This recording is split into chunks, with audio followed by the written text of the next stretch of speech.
आपको ऐसा काम करना पड़ेगा मैडम जो मैं ज़िंदगी भर ना भूल पाऊँ। रेडी? तैयार हो? देखिए वहाँ मेरा कमरा है, बहुत बढ़िया सी लाइट भी लगी है वहाँ पर, और बेड भी इतना बढ़िया है, आप देखते ही चकाचौंध हो जाएगी। साइड के कबर्ड में जो चाहिए वो नाइटी आप पहन सकती है। प्लीज़ तैयार हो जाइए, मैं आता हूँ।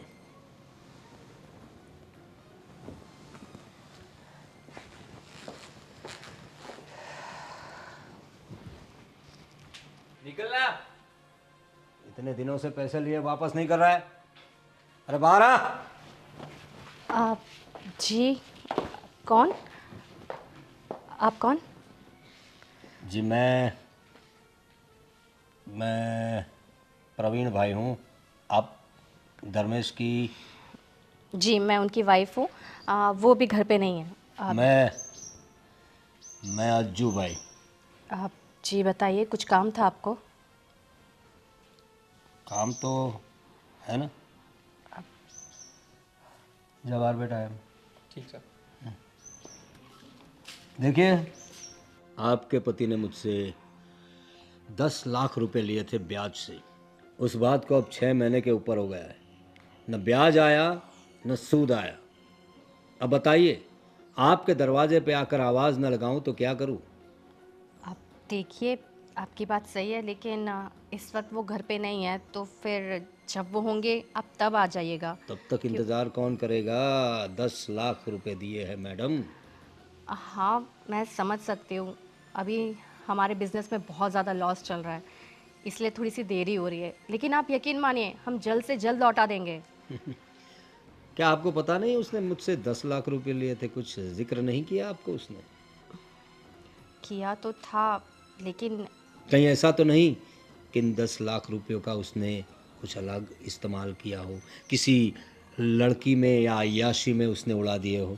देखिए आप ऐसी बातें मत कीजिए, वो ऐसे नहीं है। और रही बात पैसों की, तो हमें बिज़नेस के लिए ज़रूरत था, इसलिए हमने उधार लिया था। और बिज़नेस में अभी फिर भी लॉस ही चल रहा है, इसलिए शायद देरी हो रही है। लेकिन जल्द से जल्द आपको आपके पैसे मिल जाएंगे। सही बात है आपकी। धर्मेश ऐसा कहाँ से करेगा? लड़कीबाजी तो वो कर नहीं सकता, क्योंकि जिसकी बीवी इतनी खूबसूरत हो उसे लड़कीबाजी करने की क्या ज़रूरत है? अब और कब तक चुकाएगा ये पैसे? अब वो मैं उनसे बात कर कर आपको बताऊंगी। आप प्लीज़ यहाँ से जाइए। कब बताएंगे आप? कब बात करेंगी अपने पति से? वो तो अभी घर पे है नहीं। कब आएंगे? कब आप बात करेंगी? कब तक इंतज़ार करूँ मैं? देखिए वो जैसे ही आएंगे वैसे ही मैं उनसे बात कर कर आपको कॉल करवा दूंगी। अच्छा, तो मुझे कॉल करवाएंगे आप? देखिए, वैसे एक दूसरा रास्ता भी है। काफ़ी वक्त हो गया है, ब्याज भी नहीं आया, तो मैं थोड़ा बेचैन हो गया हूँ। मुझे अभी उस पर भरोसा नहीं रहा, लेकिन आपकी बातों से मुझे आप पे भरोसा लग रहा है। दूसरा एक तरीका है, अगर धर्मेश ना चुका पाए तो, और मुझे लगता है कि वो चुका नहीं पाएगा। अब कैसा रास्ता? आप चाहो तो आप भी चुका सकती है पैसे। मैं आई मीन मैं कैसे चुका सकती हूँ? और मैं चुकाऊँ या धर्मेश चुकाए, बात तो एक ही है ना। अब वो कर लेंगे बंदोबस्त, आप इस बात की फिक्र ना करिए। अरे, सच कहता हूँ, 10 लाख तो क्या, 50 लाख होना फिर भी आप चुका सकती है। बस एक बार आप हाँ कह दीजिए। मैं समझी नहीं आपकी बात, आप क्या अब कहना आप चाह रहे? इतनी भी नादान तो नहीं है, मेरी बात ना समझ सके आप। देखो, वैसे पैसे वसूल करने के बहुत सारे तरीके हैं, लेकिन मैं थोड़ा क्या, बहुत ज़्यादा शरीफ आदमी हूँ। मैं जितना हो सके आराम से काम करता हूँ, मतलब आराम से पैसे निकलवाता हूँ। आप चाहो तो बड़े आराम से आप, मतलब ये क्या कर रहे हैं आप? ये छूने की कोशिश कैसे की आपने मुझे? देखिए, आपके पैसे उधार है हमारे पर, हम लौटा देंगे। उसके लिए ये सब हरकतें कभी मत करना, और यहाँ पर जब धर्मेश ना हो तब आने की कोशिश भी मत करना। जाइए आप यहाँ से।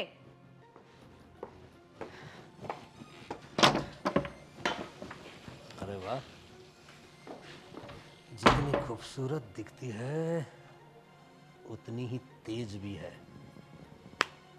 पैसा तो मैं आपसे वसूल करके रहूंगा भाभी जी।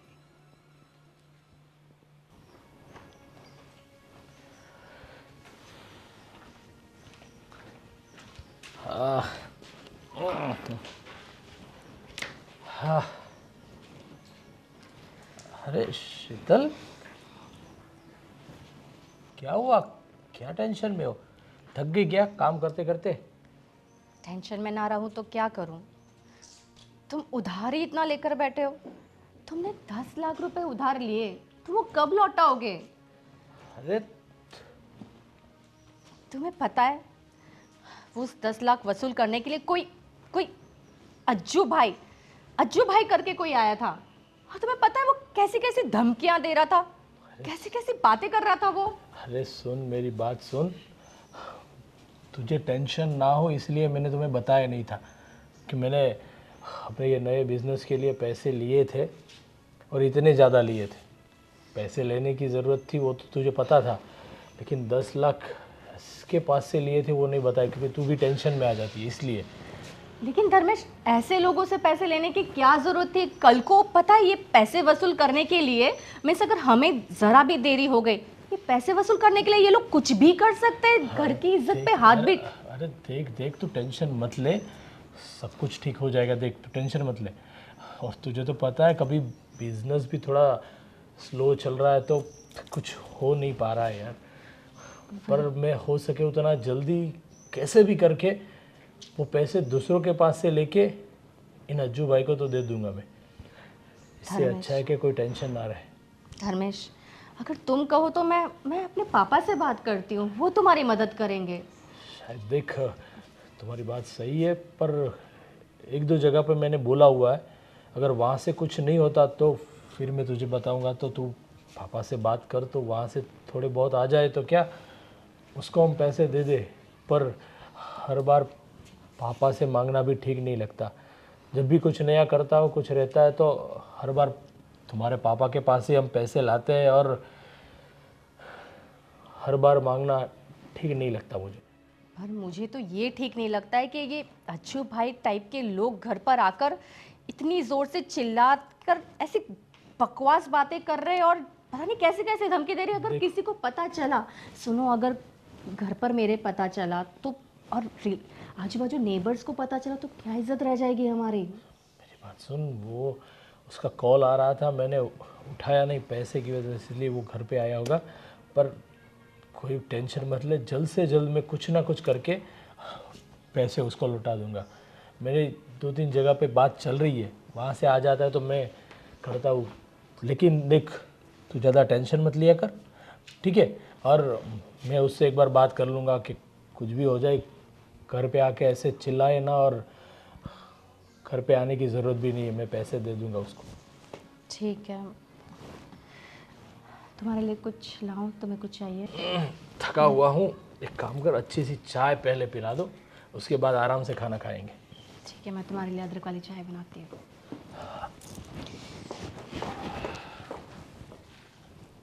रितिका ही कुछ कर सकते हैं, मुझे पक्का भरोसा है। Ritika. Oh, hi Sheetal, how are you? I am good. सुनो ना, मैं तुम्हारे पास ही आ रही थी। अच्छा, क्या बात है, लेकिन हमने तो 2 दिन के बाद मिलने का प्लान किया था। अभी कुछ काम से या ऐसे ही? हाँ रितिका, एक्चुअली हम लोग एक बहुत बड़ी मुसीबत में फंस गए हैं। क्या हुआ शीतल? क्या बात है, बोलो, मुझसे शेयर करो। देखो ना, इनके बिजनेस में लॉस चल रहा था तो हमें थोड़े पैसों की ज़रूरत थी, तो हमने किसी एक अज्जू भाई से 10 लाख रुपए उधार लिए। और अब ऐसा हो गया है कि हम वो चुका नहीं पा रहे, और वो हमारे घर पर आके धमकियों पे धमकियाँ दिए जा रहा है कि उसे अर्जेंट में पैसे चाहिए ही चाहिए, नहीं तो वो कुछ भी कर सकता है। और वो बहुत ही, मतलब बहुत अजीब इंसान है, बिल्कुल जैसे कि वो कुछ भी कर सकता है अगर उसे पैसे ना मिले तो। और मेरे पास कोई रास्ता नहीं बचा, तो मैंने सोचा कि मैं तुमसे मदद मांग लूँ। तुम मेरी मदद कर दो कुछ पैसों की। मैं देखो पक्का तुम्हें लौटा दूंगी, बस कुछ समय दे देना, बस जल्द से जल्द लौटा दूंगी। शीतल, आप तो पागल है। तुम्हें तो पता है ना कि तुम मेरी इतनी अच्छी दोस्त हो, या देखा जाए तो तुम मेरी इकलौती फ्रेंड हो, जिससे मैं सब कुछ शेयर कर सकती हूँ। अब तुम्हारी हेल्प करने के लिए तो मैं हमेशा तैयार हूँ, लेकिन प्रॉब्लम यार ये है ना कि तुम यहाँ पर हेल्प 1,00,000-2,00,000 के लिए नहीं, बल्कि 10 लाख के लिए मांग रही हो। अब 10 लाख कोई छोटी मोटी रकम तो है नहीं।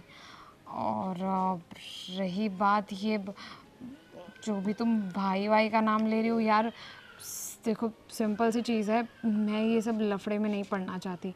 वो अज्जू भाई आज तुम्हारे घर पर इस तरीके से आ रहे हैं, और कल को अगर उन्हें पता चला कि मैंने तुम्हें ये पैसे दिए हैं और पैसों के लालच में वो हमें भी परेशान करने लगा है, तो नहीं नहीं, प्लीज़ शीतल, मैं ये सब लफड़े में नहीं पड़ना चाहती।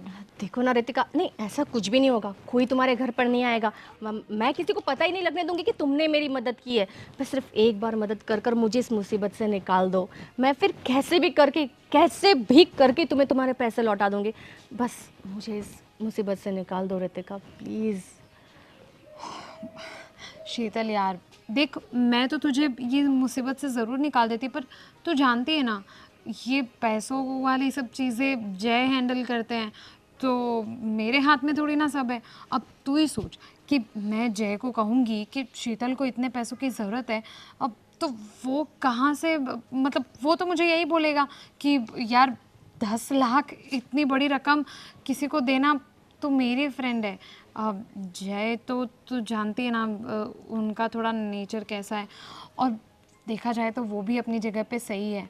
तुझे पता है उनके किसी फ्रेंड को थोड़ी बहुत भी ज़रूरत होती है ना, अभी थोड़े दिन पहले की बात है, वो क्या नाम है, गोपाल भाई को, अब सॉरी तू तो नहीं जानती ना, वो उनके ऑफिस के फ्रेंड हैं, उनको 5 लाख की ज़रूरत थी। तो मैंने उनको ये बोलकर मना कर दिया कि किसी पर विश्वास नहीं करना चाहिए, भले कितने भी अच्छे फ्रेंड हो। 5 लाख जैसी चीज़ कल को नहीं लौट आई तो क्या करेंगे? तो अब अगर मैं जय को बोलूँगी कि मेरी फ्रेंड को 10 लाख की ज़रूरत है, तो वो तो मना ही कर देंगे ना। मैं बात करूँ क्या जीजू से, शायद मान जाए। मैं उनके हाथ जोड़ लूँगी, पैर पड़ लूँगी, अरे शायद मान नहीं जाएंगे। नहीं, अब तू नहीं जानती, जय तो मतलब वो तो ऐसा है कि तुझ पर भी गुस्सा कर दे, क्या पता। और मैं अपनी फ्रेंड की बेइज्जती होते हुए नहीं देख सकती, पर फिर भी मैं ट्राई करती हूँ, अगर 1,00,000-2,00,000 की हेल्प हो सकती होगी तो मैं ज़रूर करने की कोशिश करूँगी। ठीक है, तू घर पर आएगी? नहीं, मैं जाती हूँ। अरे कोई नहीं, थोड़ी देर बैठ ना घर पे, हाँ चल करते हैं। नहीं, मुझे पैसों का बंदोबस्त करना है, तो मैं जाती हूँ। अच्छा ठीक है, कोई बात नहीं। जो भी हो मुझे कॉल करके बताना। हाँ ठीक है।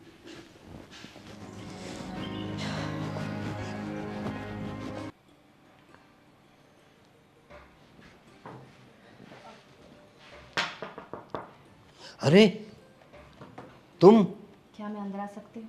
अरे आ सकती हूँ मतलब, अरे अपना ही घर समझो इसे। आओ, मोस्ट वेलकम, सुस्वागतम। आइए, बैठिए। बताओ कैसे आना हुआ, पैसे लेके आई हो? वही मैं आपको बताने आई थी कि देखिए, पैसों की रकम बहुत ज़्यादा है, तो हम नहीं कर पा रहे ये सब। मतलब मुझे नहीं लगता है कि हम ये चुका पाएंगे। बिजनेस में काफ़ी लॉस चल रहा है, और मैंने हर किसी से, फ्रेंड्स, रिलेटिव, सबसे पैसे मांगकर कोशिश की है मांगने की, लेकिन कहीं से भी बंदोबस्त नहीं हो पाया। तो पैसे लेते वक्त ये सोचना चाहिए था ना, इतने सारे पैसे कैसे लिए जाए, उसे चुकाएंगे कैसे। अगर बिज़नेस में डाला है तो बिज़नेस से मुनाफा कमाएंगे कैसे, और जिनका लिया है उनको देंगे कैसे, ये सब पहले सोचना चाहिए था ना आपके श्रीमान पति जी ने। अगर वो मुझे बताते ना कि वो इतनी बड़ी रकम उधार लेने वाले हैं, तो मैं उन्हें कभी नहीं लेने देती। उन्होंने मुझे बताया ही नहीं था लेने के वक्त। यही तो गलती होती है तुम्हारे पति जैसे आदमियों की। अपनी इतनी खूबसूरत बीवी से इतनी सारी बातें छुपाते हैं। 10 लाख रुपए लिए, 1 रुपया ब्याज नहीं आया, ये सब तुम्हें बताना चाहिए था ना, नहीं तो आज तुम्हें यहाँ तक आना पड़ता। देखो तुम्हारी सारी बातें मैंने सुन ली, अब मुद्दे पे आते हैं। बताओ किस लिए आई हो? मैं कह रही थी कि आप उस दिन मुझसे 10 लाख के बदले मतलब हमें ये 10 लाख ना देना पड़े, उसके बदले आप कह रहे थे कि हाँ, आपके पास सॉल्यूशन है। सॉल्यूशन तो है ना। देखो, क्या नाम बताया आपने अपना? जी शीतल। शीतल। नाम की तरह ही हो आप, शीतल। एकदम ठंडक महसूस होती है आपके पास। देखिए, सॉल्यूशन तो है। मुझे पैसों की भूख नहीं है। पैसा तो मार्केट में मेरा बहुत घूमता है और हर महीने आता भी बहुत है, लेकिन आप जैसी शीतलता कहीं नहीं मिलती। मुझे भूख पैसों की नहीं, आप जैसों की है। क्या तुम अपनी मर्जी से अब मेरे पास आई हो? मर्ज़ी तो बिल्कुल नहीं है, मजबूरी में आई हूँ, क्योंकि हमारे पास और कोई रास्ता नहीं है और मुझे डर है कि इसी टेंशन में धर्मेश कोई गलत कदम ना उठा ले। मैं समझ सकता हूँ, तुम्हारी मजबूरी भी समझ सकता हूँ और तुम्हारे पति की हालत भी समझ सकता हूँ, लेकिन मेरी हालत भी तुम समझ सकती हो। देखो, मैं तुम्हारे 10 लाख माफ़ कर दूंगा, तुम्हारी जो ब्याज की रकम है वो भी माफ़ कर दूंगा। बस उधर वो भी माफ़ कर दूंगा, और तुम चाहो तो कुछ पैसे और तुम्हें दे दूंगा। नहीं, मुझे तुमसे और कोई पैसे नहीं चाहिए। बस मैं ये चाहती हूँ कि तुम्हें जो करना है कर लो, लेकिन आज के बाद हमारी ज़िंदगी से बहुत दूर चले जाना। ना ही कभी हमारे दरवाजे पे आना, ना ही कभी कॉल करना, और और ये 10 लाख भूल जाना। 10 लाख भुलाने के लिए आपको ऐसा काम करना पड़ेगा मैडम, जो मैं ज़िंदगी भर ना भूल पाऊँ। रेडी? तैयार हो? देखिए, वहाँ मेरा कमरा है, बहुत बढ़िया सी लाइट भी लगी है वहाँ पर, और बेड भी इतना बढ़िया है, आप देखते ही चकाचौंध हो जाएगी। साइड के कबर्ड में जो चाहिए वो नाइटी आप पहन सकती है। प्लीज़ तैयार हो जाइए, मैं आता हूँ।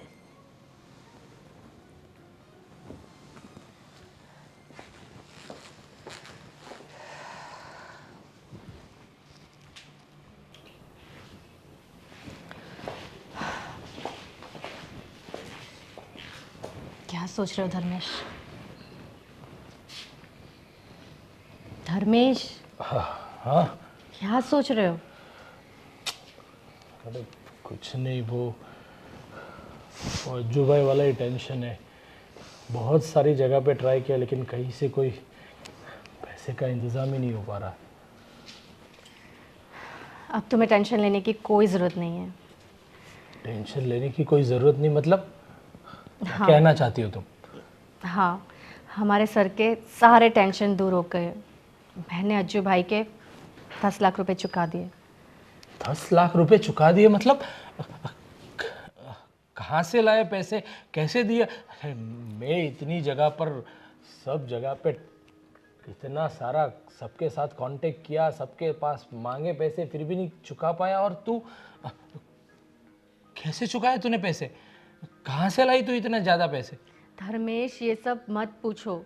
पैसे कहाँ से लाए, किसने दिए, कैसे चुकाए, कुछ मत पूछो मुझसे, क्योंकि मैं इन बातों का जवाब तुम्हें कभी नहीं दे पाऊंगी। अरे मतलब तो इतने सारे पैसे अगर 5-50 हज़ार हो तो ठीक है, लेकिन 10 लाख रुपए की बात है, और 10 लाख रुपए तू कहाँ से लाई? और तू बोल रही है कि टेंशन खत्म, कहाँ से लाई वो मत पूछो, उसको पैसे दे दिए, ये सब क्या है? कुछ खुल के बोलो तो पता चले मुझे। यही कि अज्जू भाई आज के बाद हमारे दरवाजे पे कभी पैसे मांगने नहीं आएंगे और तुम्हें किसी बात की टेंशन नहीं होगी। लेकिन आज के बाद याद रखना धर्मेश, 10 लाख हो या कितने भी, पैसे मांगना बहुत आसान है, लेकिन उन पैसों को चुकाना बहुत ज़्यादा मुश्किल होता है धर्मेश। अरे हाँ, मुझे पता है, मैंने बिजनेस को ग्रो करने के लिए लिए थे और मुझे पक्का पता था कि हो जाएगा अपना बिजनेस स्टार्ट, तो ये 10 लाख रुपए तो मैं ऐसे चुटकी में दे दूंगा। लेकिन उसी टाइम पे मंदी की मार ऐसी आई कि बिजनेस चलना तो दूर पूरा ठप हो गया। इसकी वजह से नहीं चुका पाया, वरना तो कोई दिक्कत थी नहीं। लेकिन अब चुक गए पैसे, अब तुम्हें किसी बात की टेंशन नहीं। लेकिन याद रखना, आइंदा ऐसा कुछ भी मत करना, और अगर करो तो कम से कम मेरी सलाह ले लेना, मुझसे ज़रूर बात कर लेना, मेरे बिना बताए ये सब मत करना। कर तुम लेते। मेरी बात सुनो, तुम कहाँ से लाई इतना पैसा, वो तो मुझे बता दो प्लीज़। धर्मेश, शायद मैं ये बात तुम्हें कभी नहीं बता पाऊंगी, इसी में हमारी भलाई है। पर शीतल, शीतल, इतने सारे पैसे एक साथ अज्जू भाई को दे दिए और बोल रही है कि बताओ नहीं। शायद मुझे लग रहा है कि वो अपने पापा के पास से लाके देगी, पर वो तो मुझे बता सकती है, लेकिन ये क्यों मना कर रही है, कुछ पता नहीं चल रहा। हे भगवान, कहाँ से लाई होगी वो इतने पैसे।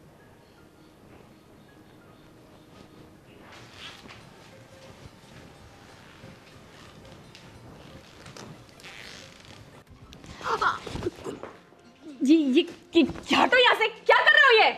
अरे ये कुछ नया है क्या हमारे लिए? तुमने जो नशा करवा दिया है ना मुझे एक रात में, कसम से तुम्हारी खुशबू मेरी सांसों में बस गई है शीतल। मैंने तुम्हें कहा था कि तुम हमारे घर के दरवाजे पे नहीं आओगे और कभी अपनी शक्ल नहीं दिखाओगे। तुम क्यों आए यहाँ पे? अरे देखो, तुमने अपना कर्जा तो अपने हिसाब से चुका दिया, लेकिन अगर कुछ और पैसे चाहिए तो मैं देने के लिए रेडी हूँ। मुझे तुमसे कोई पैसे नहीं चाहिए। जो भी मैंने तुम्हारे साथ उस दिन किया पैसों के बदले, वो मेरी मजबूरी थी। इसका मतलब ये नहीं है कि मैं तुम्हारे साथ, तुम यहाँ से चले जाओ। अगर धर्मेश आ गया ना तो फिर तुम्हें वो मार देगा, देख लेना। अरे मर गए मारने वाले, लेकिन हम तो तुम पे मरते हैं ना। बोलो ना कितने चाहिए पैसे? देखो, ये जो एक रात का खेल हुआ है ना हमारे बीच में, मैं चाहता हूँ कि हमेशा के लिए हो जाए। छोड़ दो ना धर्मेश को, क्या रखा है उसमें? न पैसा है न काम काज है अच्छी तरह का। हमसे टाका भिड़ा लो, ज़िंदगी भर खुश रहोगी। अपनी शक्ल मुझे कभी मत दिखाना, समझे? और ये बकवास छोड़ दो। तुम्हें क्या लगता है कि मैं इस टाइप की हूँ? याद रखना, जो तुम बोल रहे हो ये कभी नहीं होगा। चले जाओ यहाँ से, वरना मैं तुम्हारा सिर फोड़ दूंगी, समझे? जाओ यहाँ से। अच्छा धर्मेश, तुम क्या कर रहे हो यहाँ पर? मेरे घर में आके मुझे पूछ रहे हो कि मैं यहाँ क्या कर रहा हूँ? ये तूने बहुत गलत किया है। तुझे पता नहीं है, तेरा जो कर्जा माफ हुआ है ना, ऐसे नहीं हुआ। तेरी बीवी वो अपनी मर्जी से आई थी मेरे पास। मैंने उसके साथ कोई ज़बरदस्ती नहीं की, और ना कभी मैं किसी के साथ ज़बरदस्ती करता हूँ। तो तेरा जो कर्जा माफ हुआ है ना, इसने करवाया है। ये सोई है मेरे साथ। मैंने तुम लोगों की सारी बातें सुन ली अभी, और तू पैसा देकर क्या? तुझे शर्म आती है? मुझे पता है कि तू पैसों के लिए सब कुछ करता, लेकिन इतनी हद तक जाएगा कि मैं सोच भी नहीं सकता था तेरे बारे में। चल निकल यहां से, निकलना। और शीतल, ये तूने क्या किया? हाँ, किया मैंने। और क्या करती धर्मेश में, और क्या करती? कैसे देख पाती मैं तुमको? तुम ना खा पाते थे, ना चैन से सो पाते थे धर्मेश। कैसे तुमको ये हाल में देख सकते थे? जब से ये 10 लाख रुपए हम पर कर्जा हुआ है, तब से एक रात भी तुम चैन से नहीं सोए उधर में। मैं क्या करती, मेरे पास और कोई रास्ता नहीं था। अरे पर शीतल, इसके लिए तूने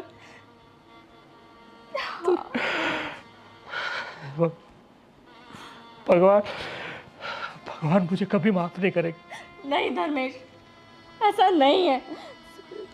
सुनो, ये आज के बाद हम कभी ऐसा कोई कर्जा नहीं लेंगे। बस तुम रो मत धर्मेश। ये जो कुछ भी हुआ है ना, हम लोग वो एक बुरा सपना समझकर भूल जाते हैं, ठीक है? और एक नई शुरुआत करते हैं हम। हाँ धर्मेश। नहीं धर्मेश, बस सब ठीक हो जाएगा, सब ठीक हो जाएगा। मैं हूँ ना तुम्हारे साथ, मैं हूँ, सब ठीक हो जाएगा।